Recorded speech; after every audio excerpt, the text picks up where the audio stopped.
ఏపీలో సార్వత్రిక ఎన్నికలు సమీపించిన ప్రస్తుత పరిస్థితిలో తెలుగుదేశం పార్టీ అధినేత ప్రతిపక్ష నాయుడు చంద్రబాబు నాయుడు ఢిల్లీకి బయలుదేరి వెళ్లనున్నారు. ఈ సాయంత్రం ఆయన ఢిల్లీకి చేరుకోనున్నారు. కేంద్ర హోంశాఖ మంత్రి అమిత్ షా భారతీయ జనతా పార్టీ జాతీయ అధ్యక్షుడు జేపీ నడ్డాతో సమావేశమవుతారు. బీజేపీతో పొత్తు కోసం తెలుగుదేశం పార్టీ ప్రయత్నాలు సాగిస్తున్న విషయం తెలిసిందే. దీనికోసం చంద్రబాబు చేయని ప్రయత్నం అంటూ ఏదీ లేదు. జనసేన సైతం ఇదే కోరుకుంటుంది.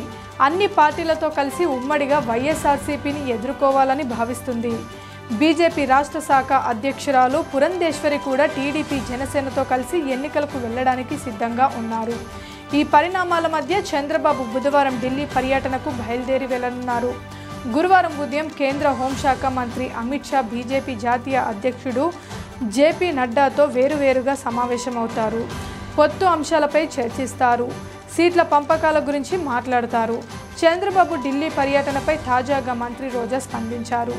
నరేంద్ర మోదీపై ఇదే చంద్రబాబు గతంలో అనరాని మాటలు అన్నాడని గుర్తు చేశారు.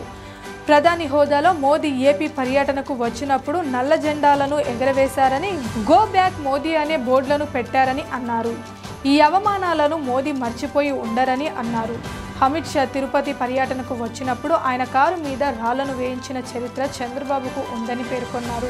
బీజేపీతో జట్టు కట్టి దాన్ని తెగదెంపులు చేసుకుని కాంగ్రెస్ పంచన చేరి ఇప్పుడు మళ్లీ బీజేపీతో చేతులు కలపడానికి చంద్రబాబు ప్రయత్నిస్తున్నారని, ఇంతకంటే దిగజారుడు రాజకీయాలు ఉండవని రోజా విమర్శించారు. Please subscribe Pragna Media. Please like, share, subscribe to Pragna Media. Pragna Media, please do like, share and subscribe. Please subscribe to Pragna Media. Please like, share and comment if you like the video. Pragna Media.